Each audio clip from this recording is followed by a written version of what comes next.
This house that I'm recording this in, that I live in, was built in 1963. That's about middle age for a house in this part of the world. But if you get in a really old house, you'll find a lot of things that don't really make any sense. Like these little nooks that you often find in kitchens or hallways that are too small to be a bookcase or to set anything down on, not big enough to really decorate.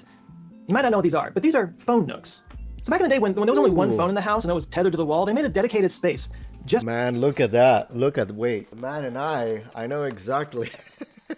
Of course, we watch a video about medieval knights and I bring out the helmets. We'll watch a video about this. Look at that. Hello?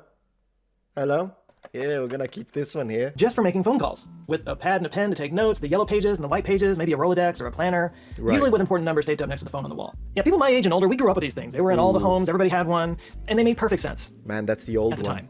Today they just kind of look weird and out of place. Or if you go back further, if you have a really old Sorry, house, I think it is sped up. Yes, it is. you might have an ice door. In the days before refrigerators, people kept their food cold in ice boxes, which were literal boxes that held ice. And that ice had to be delivered to the house by a local ice company, which was a huge business at the time. And yeah, a lot of houses had a small ice door where the delivery guy could just drop the ice into the ice box without disturbing the home. Man, can you imagine that? That kind of reminds me of the delivery of milk and juice. There is actually a game that I want to play on stream one of these nights that is about you being a milkman, but in the old school sense. And so you just deliver the milk bottles and the orange juice bottle. And I do remember that.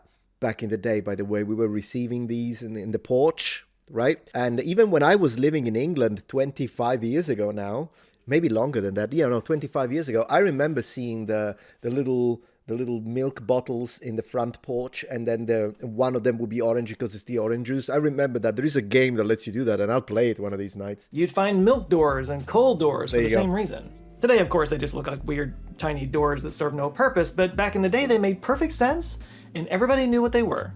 Like, it kind of makes me think of the third condiment mystery. Have you heard about the third condiment mystery? No. So yeah, apparently back in the Victorian days and a little bit before that, the table settings had 3 shakers, like condiment shakers. Like today, you always see salt and pepper. Yeah. They had salt and pepper and something else, and nobody knows exactly what it was used for. Man, that's fascinating. So you think salt, sugar, and pepper? Maybe. I guess like back now we kind of keep sugar into a separate jar. Maybe. I mean, that's could be. I mean, I don't know. Though, do you need sugar on the table just as much as you need salt and pepper? I don't know. Maybe it's oregano. I have no idea. I don't know because Victorian age is kind of completely outside of I don't know much about the Victorian age. But, yeah, salt, sugar, and arsenic. Oh, I hope not. Like, it hasn't been that long, but we haven't been able to find any writings that explain what it is. It's never referenced in any books because it was obvious. Manuals on homemaking or party planning. It seems that it was just so ubiquitous that nobody wrote about it. Yeah. They all just knew what it was. There was no point in writing about it. And ironically, because it was such a mundane, everyday thing that everybody understood back then, today, nobody knows what it is because nobody talked about it back then. Believe it or not, I think I see what the bridge of connection that is building, and that's an amazing typewriter like that. Is it an Olivetti? I don't know. No, probably not. Anyways, I think I know where he's going. He's going to say that that's how he's going to tie it into the fact that we find all the dodecahedron and we don't know what they're used for. And maybe that's because everybody knew. I mean, that's one interpretation. I don't want to straw man the guy. I'll let him finish. But I do want to say that is a problem in classical antiquity or the medieval period, that sometimes they gave things for granted. They took things for granted, so they don't explain them. And now we could really use a freaking explanation. We could. For the record, a lot of people think that it's some kind of mustard powder, but there are debates. The point is, a funny thing happens with history in that the most mundane, ubiquitous parts of daily life are the things that we've kind of lost the most because nobody wrote about them in their time. Everybody just knew what it was. And that's possibly the case with the subject of today's video, because we are going to go way back. Today we're going to talk about the Roman dodecahedron. Yes, nice finally, intro. After all this time on YouTube, so many requests for this topic. I don't know how I've never covered it before, but... How did he say it? Dodecahedrons? I guess that's how you say it in English. Alas, the time has come. Yeah. Oh, does he have an original? Talk about this thing. No way. Yeah, okay, so this was made by my producer, Damien. Okay. He found a 3D printed thing, 3D printed it, glued all the little nubs on here, painted it so it looks all like rustic and everything. He did a great job with this. This might be a new accoutrement for my background. No, he really did a good job, so this is a special one. I keep this one. You can't have You have multiple sizes, by the way. That's just one of the possible sizes. You've got smaller ones, you've got bigger ones. But this is it. This is the Roman dodecahedron. It's got 12 sides. Yeah. It's got holes in each side. All the holes are different sizes, Right. as you can see. It's got these nubs in the corners. And this is what it is. This is what it looks like. Man. Yeah, there's like 130 or so of these that have been found, usually cast in copper or bronze. And yeah, nobody knows what they were used for. Actually, at this point, everybody has a different opinion of what these things are used for. But the reason why there's so much D&D, some weapons, right? Like the halberd is at D12, I think. I don't remember, but yeah, maybe that's what it is.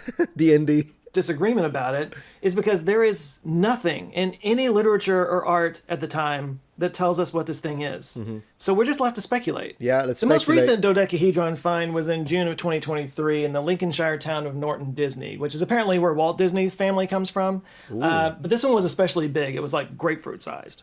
The smallest dodecahedrons are around 1.5 inches or so in diameter, but most are, around this size, like 3 or 4 inches in size. Right. But there's no uniform size to these things. They're all over the place.